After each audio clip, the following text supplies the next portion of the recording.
नमस्कार विद्यार्थी मित्रों, देखते हैं बीए का चैप्टर नंबर 3 धंधाकीय सेवाएं 2। इसके पहले हम लोगों ने धंधाकीय सेवाएं 1 देखा, उसके अंदर हम लोगों ने बीमा से संबंधित देखा। उसके बाद वाहन व्यवहार देखा, गोदाम देखा। ये सारी जो संस्थाएं हैं या सारी जो सेवाएं हैं ये वाणिज्यिक सेवाओं के रूप में होती है। वाणिज्यिक यानी व्यापार करने के लिए इनका उपयोग महत्वपूर्ण होता है। व्यापार करने के लिए हमें गोदाम की भी आवश्यकता पड़ती है, जल मार्ग की आवश्यकता पड़ती है, वाहन व्यवहार की आवश्यकता पड़ती है। इसी तरह से इस चैप्टर के अंदर हमको देखनी है जो सबसे महत्वपूर्ण और ज़रूरी सेवा जो है वो है बैंक की सेवा। व्यापार करने के लिए, वाणिज्य यानी धंधा करने के लिए या व्यापार करने के लिए या किसी भी प्रकार का उपयोग करने के लिए बैंक का सर्वाधिक उपयोग होता है। और बैंक सबसे महत्वपूर्ण मानी जाती है क्योंकि लेन देन जो आसानी से किया जा सकता है। बैंक एक ऐसी संस्था है जिससे जैसे जब भी आपको रकम की ज़रूरत पड़ती है आपको रकम प्राप्त होती है। अलग अलग अकाउंट होते हैं, अलग अलग यहाँ पर सेवाएं बैंक के द्वारा दी जाती है। उसके बदले में आपसे कोई चार्जेस लिया नहीं जाता, बल्कि ऊपर से आपको ब्याज भी दिया जाता है। परंतु आप अगर लोन लेते हो तो आपसे ब्याज वसूल भी किया जाता है। देखते हैं, लिखा है कि वर्तमान समय में वाणिज्य का महत्व बढ़ता जा रहा है, व्यापार का महत्व बढ़ता जा रहा है। वाणिज्य में व्यापार की प्रवृत्तियों के उपरांत सहायक सेवाओं में बैंकिंग का समावेश किया जाता है। व्यापार के उपरांत बैंकिंग की सेवा उद्योग, खेती जैसे अनेक क्षेत्रों में उपयोगी है। बैंकिंग की सेवा देने वाली संस्था को बैंक के रूप में जाना जाता है। बैंकिंग की सेवा देखते हैं कि हमारे भारत के अंदर बहुत सारी अलग अलग कंपनियों की बैंकें हैं। कुछ सरकारी बैंकें हैं तो कुछ प्राइवेट बैंकें हैं, कुछ हमारे देश की ही हैं तो कुछ विदेशी बैंकों का भी समावेश इसमें होता है। यहाँ लिखा है कि विश्व में सर्वप्रथम बैंक की स्थापना 1407 में जिनीवा में शुरू हुई। इटालियन शब्द बैंक शब्द की उत्पत्ति मानी जाती। इसके विषय में ऐसा कहा जाता है कि बैंको यानी बेंच के ऊपर बैठकर पैसों की लेन देन करना, जिसे हम लोग क्या कहते हैं, बैंकिंग कहते हैं।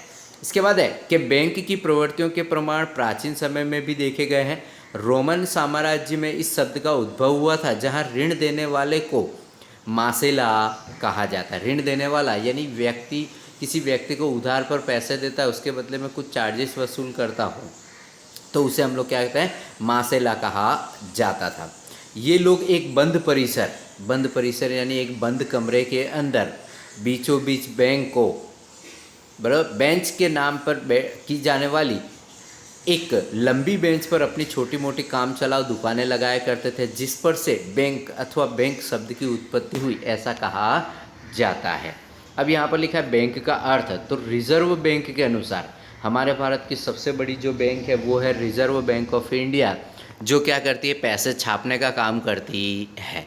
और कभी भी बैंकों को आवश्यकता पड़ने पर ऋण देना या उनसे ऋण लेना, ये दोनों ही काम भारतीय रिजर्व बैंक करती है। इसके अलावा पैसे छापने से लेकर उनका पूरा का पूरा जो भी कार्य करना है वो रिजर्व बैंक ऑफ इंडिया ही करती है। ब्याज निश्चित करना, ब्याज की दर को घटाना बढ़ाना, सारी चीज़ें इसीलिए। और दूसरा कि रिजर्व बैंक ऑफ इंडिया बैंकों की क्या होती है, हेड होती है, जो नीति नियमों को बनाने का कार्य करती है।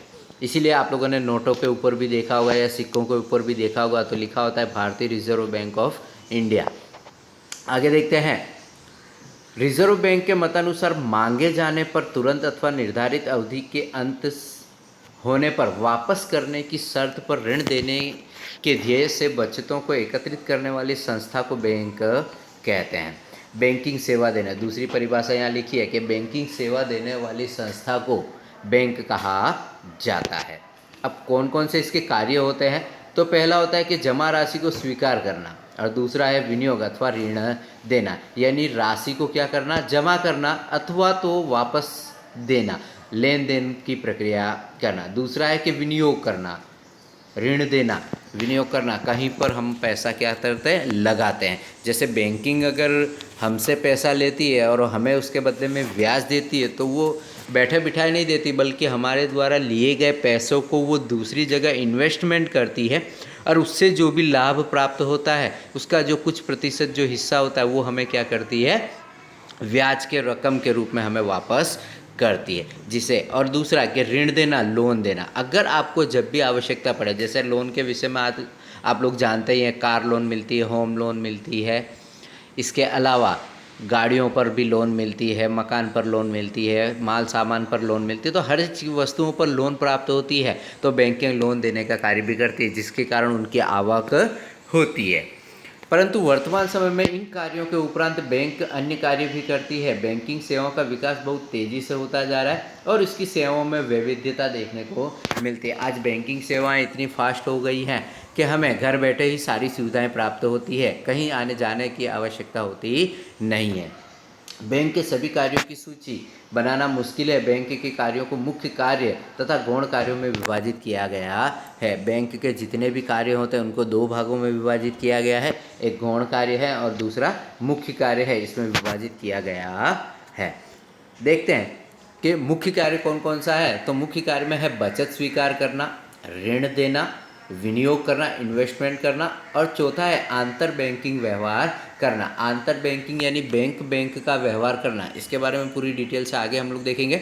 गौण कार्य है ग्राहकों के वित्तीय व्यवहार को संभालना। ग्राहकों के वित्तीय व्यवहार को संभालना कहने का मतलब है कि ग्राहक पैसे यहाँ जमा करते हैं, उसे जहाँ भी पैसे डालना हो तो हम डायरेक्ट अकाउंट टू अकाउंट क्या कर सकते हैं, ट्रांसफ़र कर सकते हैं।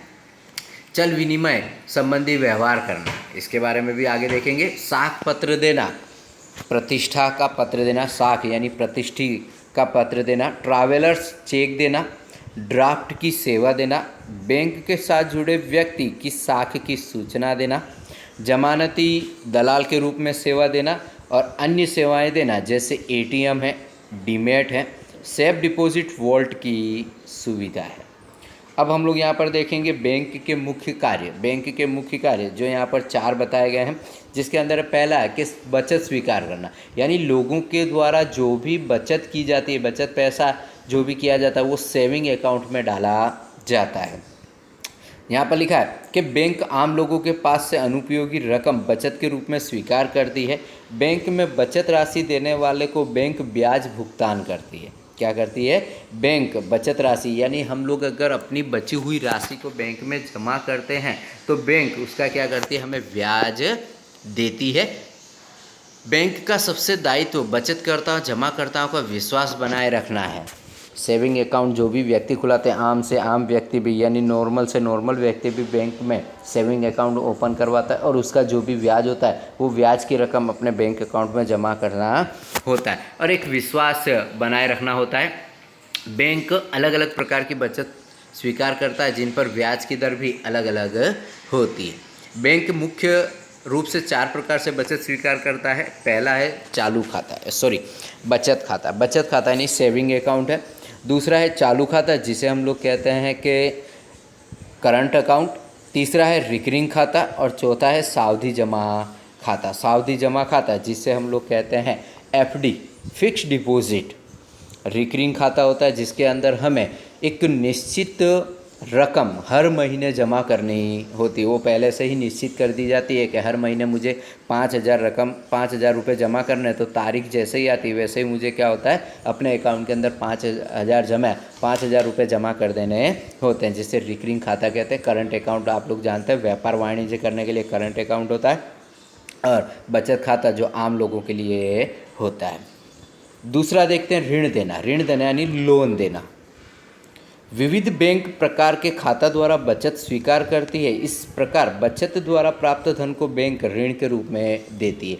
लोगों से, आम जनता से पैसा लेती है, उस पैसे को बैंक अन्य किसी व्यक्ति को आवश्यकता पड़ने पर क्या करती है, बचत यानी लोन के रूप में देती है। जैसे बड़ी बड़ी कंपनियां हैं, बड़े बड़े सेठ हैं, इसके अलावा छोटे बड़े व्यक्ति को किसी भी प्रकार की अगर लोन की, ऋण की आवश्यकता होती है तो वो क्या करती है, ऋण देती है लोन के रूप में और उनसे ब्याज वसूल करती है। बैंक जमा स्वीकार करके बचतकर्ता को ब्याज देती है, इसलिए बचतकर्ताओं को दिए जाने वाले ब्याज की दर की तुलना में अधिक दर से पैसे की आवश्यकता वाले व्यक्तियों को ऋण देती है।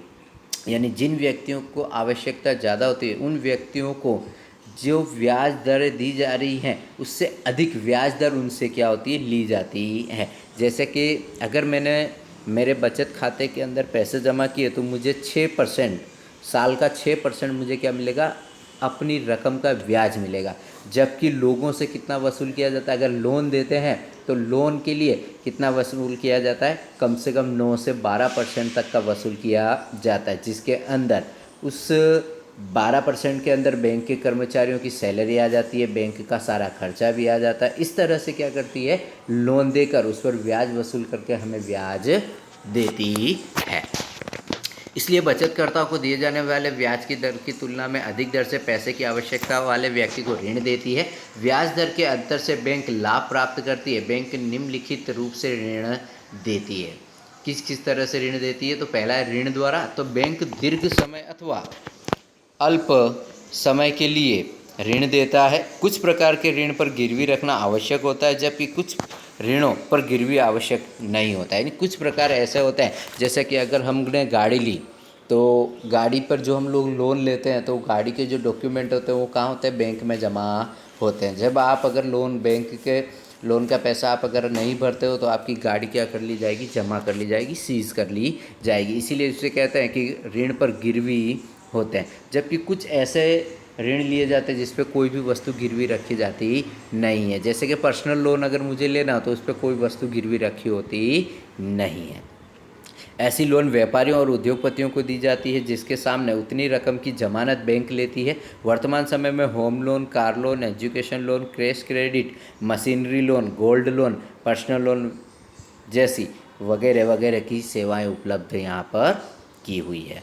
दूसरा है ओवरड्राफ्ट और कैश क्रेडिट। ओवरड्राफ्ट बहुत ही जो अच्छे तरह से समझना है।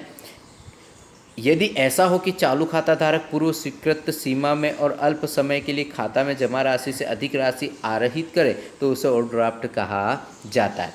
ओवरड्राफ्ट का मीनिंग यह है कि जैसे कि मेरे अकाउंट में 15,000 रुपये जमा है और मुझे सामने वाले व्यक्ति को 30,000 रुपये देने हैं, तो मैं बैंक के एक ओवरड्राफ्ट का फॉर्म लेकर भरूंगा तो बैंक मेरे खाते में क्या करेगी, 30,000 रुपये यानी 15,000 रुपये एक्स्ट्रा और जमा करेगी, ताकि सामने वाले व्यक्ति को क्या हो जाए, पूरा का पूरा 30,000 रुपये दिया जा सके। इसे हम क्या कहते हैं, ओवरड्राफ्ट कहते हैं। पर इसको जो 15,000 मैंने लिए हैं उसका जो समय होता है उस समय के दरमियान उसे वापस से बैंक में जमा कर देना होता है। नहीं तो वरना तो अगर जमा नहीं करते हैं तो बैंक उस पर ब्याज वसूल करती है।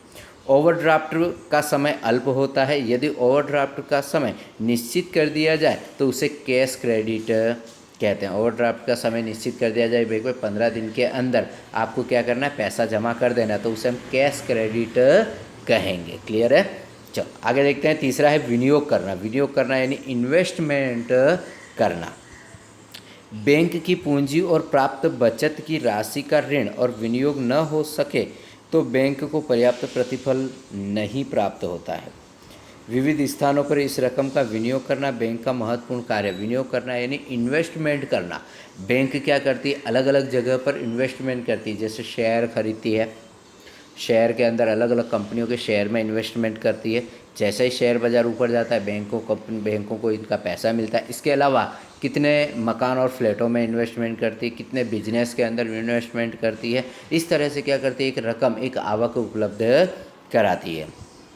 यह विनियोग योग्य गणना के साथ सुरक्षित स्थान पर करना अनिवार्य। बैंक आरक्षण की रकम के नियमानुसार कुल डिपॉजिट की अमुक रकम सरकारी प्रतिभूतियों में विनियोजित करती है। सरकारी प्रतिभूति यानी सरकार के द्वारा जो भी शेयर निकाले जाते हैं, अंश निकाले जाते हैं, उसके अंदर वो क्या करती है, अपना विनियोग करती है। बैंक आरक्षण की रकम के नियमानुसार कुल डिपॉजिट की अमुक रकम सरकारी प्रतिभूतियों में विनियोजित करनी होती है, जिन पर ब्याज दर कम होता है। बैंक में संकट के समय और आकस्मिक परिस्थिति में विनियोगों को तोड़कर तुरंत नकद प्राप्त हो सके, द्रव्य ऐसी व्यवस्था करना अनिवार्य होता है। जब भी हमको जो आवश्यकता पड़े तब हमें पैसा प्राप्त हो, उसकी व्यवस्था करना अनिवार्य होता है। बैंक ज़्यादातर सरकारी प्रतिभूतियों और सुदृढ़ इकाइयों में विनियोग करते हैं। बैंक के द्वारा जो भी पैसा डाला जाता है वो सरकारी प्रतिभूतियों को खरीदने के लिए या सरकार की जो भी योजनाएं होती है उनके अंदर ही वो पैसा डाला जाता है। इसके बाद अंतिम जो है इस पॉइंट का वो आंतर बैंकिंग व्यवहार है। आंतर बैंकिंग व्यवहार जिसके अंदर लिखा है कि बैंक के मुख्य कार्यों में से एक कार्य बैंकों के मध्य व्यवहार है। बैंकों जैसे कि स्टेट बैंक और बैंक ऑफ बड़ौदा, इन दोनों के बीच में जो कार्य होता है जिसे हम लोग आंतर बैंकिंग सेवाएं कहते हैं। जैसे लिखा है प्रत्येक बैंक को कई बार बहुत सी अल्प समय के लिए, जैसे 24 घंटे या इससे भी कम समय के लिए द्रव्य की तंगी अनुभव होती है। ऐसे समय में अन्य बैंक के पास से अनुपयोगी द्रव्य पड़ा हो तो तुरंत ही आवश्यकता वाले बैंक को दिया जाता है। यह व्यवस्था केंद्रीय बैंक द्वारा नियुक्त की गई एजेंसी द्वारा की जाती है। इस प्रकार द्रव्य देने और लेने की प्रक्रिया मध्यस्थ बैंक के माध्यम से होती है। द्रव्य लेने वाला या देने वाला एक दूसरे के संपर्क में नहीं आते हैं। इस तरह से बैंक की समस्या का निवारण हो जाता है। इस प्रकार जो रकम मांगी जाती है और तुरंत प्राप्त होती है उसे कॉल मनी के नाम से जाना जाता है। इस पद्धति से प्राप्त राशि पर ब्याज भुगतान करना पड़ता है। यह ब्याज दर बाजार में द्रव्य की मांग के आधार पर निश्चित होता है। मांग और पूर्ति के आधार पर ब्याज दर निश्चित होता है जिसे कॉल मनी रेट कहते हैं। आंतर बैंकिंग के अंदर जैसे कि बैंक ऑफ बड़ौदा और स्टेट बैंक हैं। बैंक ऑफ बड़ौदा को अगर राशि की पैसों की आवश्यकता है तो वो स्टेट बैंक से नहीं बल्कि इसके जो मध्यस्थी होते हैं उनके द्वारा क्या करेगी, मांग करेगी कि मुझे इतने समय के लिए इतने पैसों की आवश्यकता है और वो पैसे तुरंत ही उन्हें मिल जाते हैं। उसके लिए उसे क्या कहा जाता है, कॉल मनी कहा जाता है। परंतु उसके ऊपर जो ब्याज की रकम दी जाती है यानी ब्याज रकम देना होता है और वो ब्याज की रकम बाजार के अनुसार क्या की जाती है, निश्चित की जाती है, जिसे कॉल मनी रेट कहा जाता है।